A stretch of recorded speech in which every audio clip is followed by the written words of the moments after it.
Today, I'm adding a new airline to my list.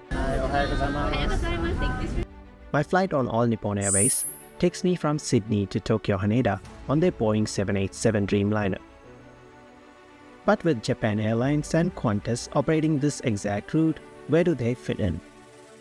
Stay till the end because I'll show you how you can fly this airline's business class for less than 1,000 Australian dollars.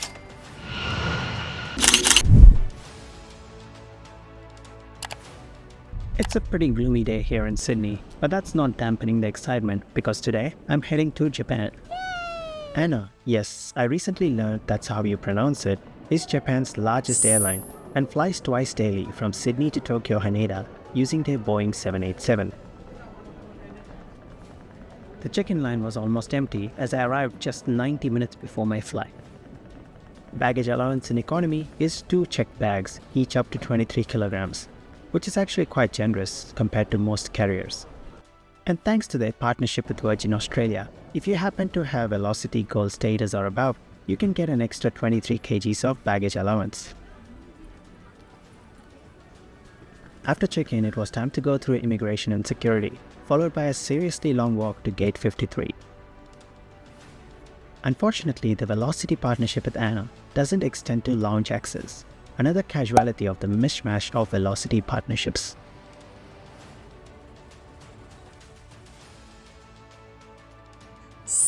But by the time I got to the gate, it was already time to board anyway. The boarding process was impressively organized. In what I believe is a unique for economy class, ANA boards its window seat passengers first. If you think about it, this makes sense and should, at least in theory, reduce that awkward shuffle in the aisle.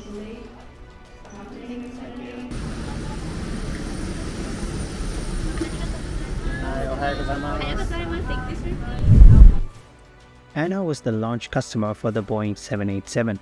It has a fleet of 86 aircraft of this type, with many more on order. Today we are on the 787-9, specifically the international configuration, with 192 economy class seats. The seat configuration is the standard 787-333 layout. The disappointing part about this seat layout is that they used to run a wider 242 configuration, but this did not survive.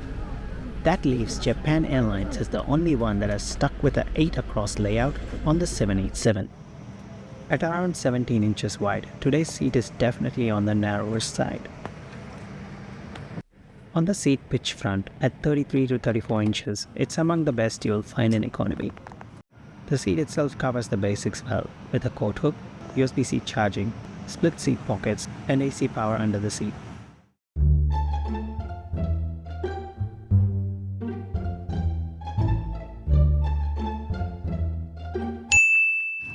The footrest is a genuinely nice touch that you don't see on many economy class products anymore. Amenities wise, you get a pillow and a blanket, simple but appreciated on a 9-hour flight. And after all those comments about seat width, I lucked out today with 2 empty seats next to me, which made for a very comfortable difference. We pushed back right on time as ANA treated us to their Pokemon themed safety video. One of the most charming safety videos I've ever seen, and very on brand for Japan.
Shortly after takeoff, the crew came through with the pre-meal service.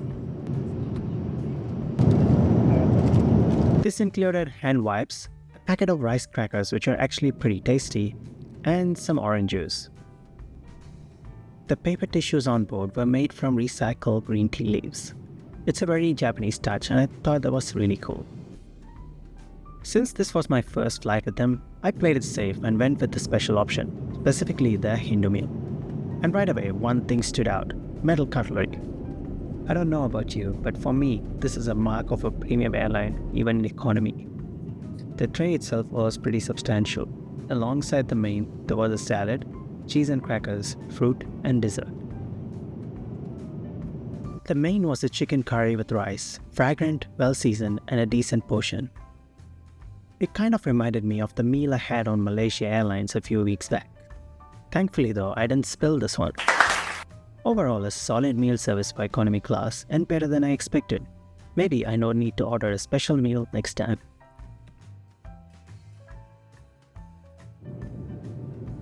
After the meal service, the cabin windows were dimmed, even though this was a daytime flight. I took that cue and managed to get a few hours of sleep. Before that though, I tried to spend some time with the in-flight entertainment system. And this seems to be a bit of a theme with Japanese airlines. The content library is well stocked, but the titles are displayed as lists rather than grids, which makes finding anything a bit of a chore. On the plus side, there was Wi-Fi on board, and the messaging version was completely free. On a day flight like this was very valuable, and it made the whole experience far more passable.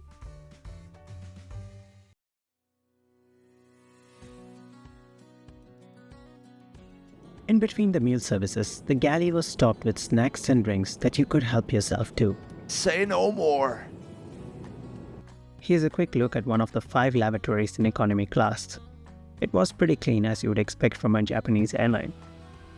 This one was fitted with a change table, and of course it came with a bidet.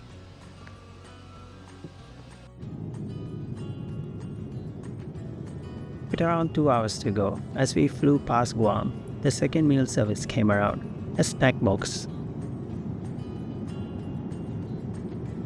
Inside was a bread roll, some fresh fruit, and dried fruit. It was decent, but honestly a bit light for a 9-hour flight. The second service could have been more substantial, but this has become pretty standard across the industry these days. The rest of the flight was uneventful, and we eventually began our descent into Tokyo Haneda. So where does ANA sit among the 3 airlines on this route? Against Qantas, I think ANA wins pretty easily in economy class. It is a newer aircraft type, offering a better hard product and features like Wi-Fi on board. Against JAL though, it's a closer call. Japan Airlines still has the edge in terms of seat comfort with their 242 layout. The food and onboard services were similarly good to each other, while the in-flight entertainment was equally bad in both cases. Overall, ANA offers a solid economy class product and is a comfortable way to get to Japan, but I probably won't rate it as high as Japan Airlines. But let me know what you think in the comments.